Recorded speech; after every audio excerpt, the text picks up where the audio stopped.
Hey, what's up, guys? It's Sam Kwok here, one of the Kwok Brothers. And in this video, I'm going to show you guys how to go and analyze a rental property using a calculator we developed for you guys, which, by the way, you guys can download that in the link description down below. We'll have that link for you so that you can go download it, test it out, try it out, and run this number with me. So I'm going to share my screen with you guys and show you the calculator that I built on Excel. And this is something that I personally use myself to go and run deals and analysis real quick. So right off the bat, I look at a couple things. So I'm looking at the first thing that I almost always do is two things. I look at the purchase price. And if you don't know what the purchase price or the seller's saying, hey, give me a number or throw me a number, we'll get to that in one sec. But most likely the seller will tell you what the purchase price is going to be pretty much upfront, right? And then the second thing I almost always need to have is the gross rent figure. So I'm going to assume that we have the purchase price already, or the asking price from the seller, and we'll double check this in just one sec. But I'm going to go and first look at and see what is the average gross rent for that area. So let's say I'm going to go ahead and click on get average estimate here. Okay, let me just throw this up here. All right, so I use a tool called Rentometer.com. And Rentometer.com, what's really nice is just enter the address of a given property and what you think the rent is going to be, and the bedroom count and the bathroom count, right? So what I'm going to do is I'm going to go put, let's say, one of my actual rental properties here, 619, which I'm selling, by the way. So you can't even go take a look at it. Like by the time you're watching this video, it's probably sold. But here it is, Cayuga Street, Joliet, and I'm charging $12.50 a month for rent. This is a 3-bedroom, 1 bath. We're going to look back 12 months, and just, you don't have to mess with the other part, really. It's just let it figure out, and then hit analyze. Now, apparently my free search limits is done. So what it'll normally tell you is it'll go and give you the average ballpark figure for your given area as far as what the gross rent could be in that area. Okay, so it's pretty, self-explanatory, right? So I take that number, and let's say it's $12.50, right? So put $1,250, right? The calculator is going to go and automatically factor in 8% for management fee, 12% for maintenance reserve. You got the insurance costs, property taxes. So I'm going to set this at 10% because I like to work conservatively, meaning that I try to make sure that I build in as much of leeway as possible, the worst case scenario, pretty much, so that even at a worst case scenario, I know I'm going to be profitable, right? So I make sure that I put the worst case scenario in so that I know I'm good any season or any part of the life of this investment. So that being said, we start at $12.50, 10% for management fee, 12% for maintenance reserve. Insurance cost varies depending on the area. So this is something you have to work with an insurance agent or someone in your area that is an insurance professional. Property taxes, this is obviously something easy you can easily get. Just go to your county website, look up the treasurer, and look at how much the rent is for the area. And then I built in about 5 to 8% on vacancy reserve. So I'm just going to go conservative and say 8% vacancy reserve.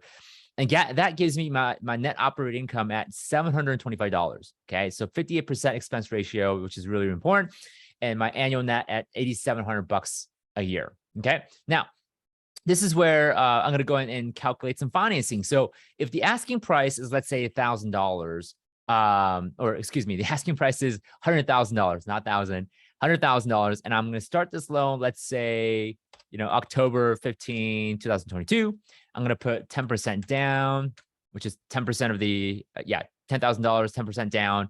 So my finance term is $90,000. Let's say I put this on a 25-year amortization, or maybe I want to put it at a 30-year amortization, which is more typical, right?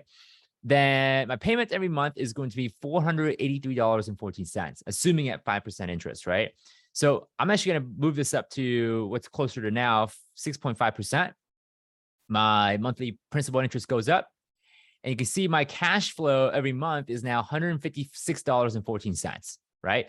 My net operating income at $725 a month, you see it right there. And then my P&I payment, that's my financing payment for the bank or owner financing. That's at $568. and my monthly cash flow is at $156.14. Okay, so that gives me my annual cash flow. Now, up here, you might be wondering, okay, so how do I know that this purchase price is the right purchase price, right?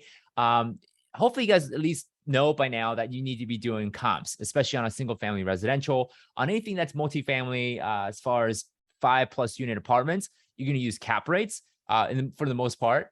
But because this is a single family residential, we're going to do comparables. Now, the way that comparables work is that we're going to look at 3 other properties that are similar to our property and see what they were actually sold for in the last 6 to 12 months. Now, because the market is shifting so quickly, you may have to look something that's more recent, like 3 months or at latest 6 months, to see what is the market like right now in terms of the sold price. So I have 3 sample comparables right here. I got 123 Thomas Street, Johnson Street, Mary Street. Again, they all have the same bedroom counts and similar bathroom counts. Okay, you want to try to get that as close as possible. Same thing with the square footage count, right? We want to be within plus or minus 10%. And we want to go ahead and put in the sold price for these properties. So that's another thing, by the way, when we're doing comps, is that you don't want to take a property that's currently listed for sale. We want to go and take a property that's been sold already in the last 3 to 6 months, preferably, right? So our average comparables, 101,000, okay, 2,000 square feet, 3 bedroom, 2.2 bath.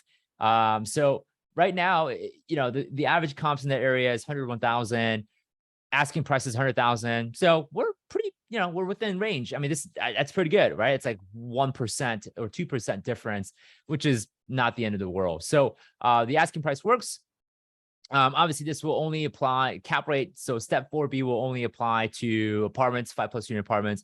That gives us either we can find the price based on cap rate, or we look for the cap rate based on the asking price and the net operating income. But because this is not a single family residential, we're going to skip this part for now.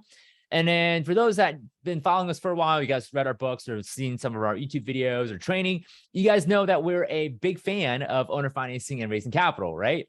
So I always want to build that analysis in as part of finding out whether this is going to be a good deal or not. So if you guys want some training on owner financing, we have a free course on owner financing. I'll leave that link down below for you guys. You can go sign up for the free course on seller financing, or seller financing, owner financing, potato. They're kind of interchanged. But let's say the seller originally bought it for 50,000. They're currently selling it for 100. The capital gains of 50,000. All in all, the seller may likely end up paying about $10,000 in capital gains. And this is just to show, if they go with owner financing, how much they can save and earn in terms of selling it on owner financing, earning interest, and so on, if that makes any sense. So yeah, there's that. Deferred payments per year. So that's capital gains, deferred payments. So I mean, again, take the owner financing course that we have for free. This all makes sense. Same thing with raising capital. I want to see, if I were to raise capital from a partner to do the down payment, then what is the cash on cash return for the partner? So right now, if I raise $10,000 to do the down payment on this deal, right? And based on the net operating income and cash flow, what's the cash on cash return from my partner at 40% equity? Or we go in as a 50-50 partner, right? That changes to a 9% cash on cash return, because they get more of the cash flow in the partnership. So final step 6, final analysis, $100,000 purchase price, net operating income of $8,700, cash flow at 1873, cash on cash return at 19%, because that's the cash flow we're earning first year. And we put in 10 grand as the contribution, right? So that gives you an idea of what your cash on cash return is. Overall return on full price, 2%, which I don't really look at that as much, because again, it's all about how much cash I put in and how much cash flow can I get back within the year, right? We have annual approximate depreciation. So this is for tax purposes. Obviously, if you count annual depreciation, that's deduction, right, from our taxable income, and also counting average market appreciation, that should give us a better look on the overall return on investment when it comes to this deal. Now, at 19% cash on cash return, is that a good deal? Maybe, right? Is 19%, is that good? I mean, is that good for you? Can you do better with other alternative investments? And personally, for me, 19% is not bad, considering the fact that right now the stock market isn't doing so hot. Stock market's falling, right? Same thing with bonds, mutual funds, and so on. If you have any other investments that can beat that 19% number, then go do that, right? But right now, 19% is pretty high, double digit return. That's amazing. So this I would consider to be in my perspective, from my opinion, would be considered a good deal. Is it a great deal? I've seen better, right? But is this something that I would do? Sure. Yeah, I'll take it based on that number, and I'll do other due diligence as far as is there any issues with the property? How old is the property? Any foundation issues? So barring any other details, like let's say everything else is perfect, this will be something that I would go and say, yeah, this is pretty good. I know that. So this is my litmus test, right? So for some of you, you may have a different goal. I know most of you guys want to do like, I want to be able to increase my cash flow every year, and that's your goal. But some of you may have a different goal. Maybe your goal is to have appreciation or wealth accumulation. Maybe some of you guys want more of a tax savings, so you could take more of a loss for the sake of being able to write off, the losses. So again, depending on your financial goals and where you want to go, the definition of a good deal may change. But for me, because I'm in a pursuit of both appreciation, equity, and also on cash flow, yeah, this would definitely fit within the definition of what I would consider to be is a good real estate deal. So, by the way, guys, this calculator absolutely free for you guys to use. We'll have the download link for you guys again in the description below. For those that are part of our Discord server, you guys will get that link as well. So, yeah, so this is how I typically analyze it real quick. I mean, literally took us, 10 minutes to do. It didn't take too long. Just punch in some numbers, do some analysis, and do some research. And that's it. Now, obviously, is this the process that I would strictly rely on or solely rely on? No, I would do other type of research, make sure all sides of this deal is covered. But this is one of the first things I would do to see if there's even something worth looking at here to further go do my due diligence. Because I don't want to spend or waste hours doing research on something that isn't going to have the level or at least within the range of return that I will want.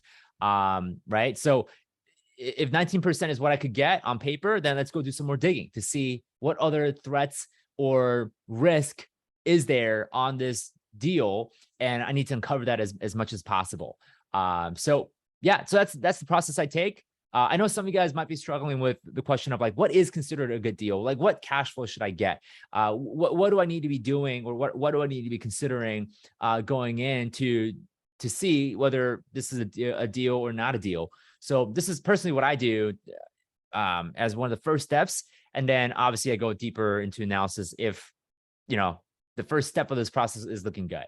Okay. So with that being said, guys, if you guys love this content so far, make sure if you're watching this on YouTube, go subscribe to the YouTube channel, as well as if you guys are on Discord, share this or post it or leave me your comments or thoughts about it.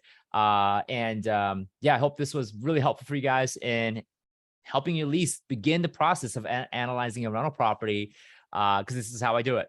Okay. All right, guys.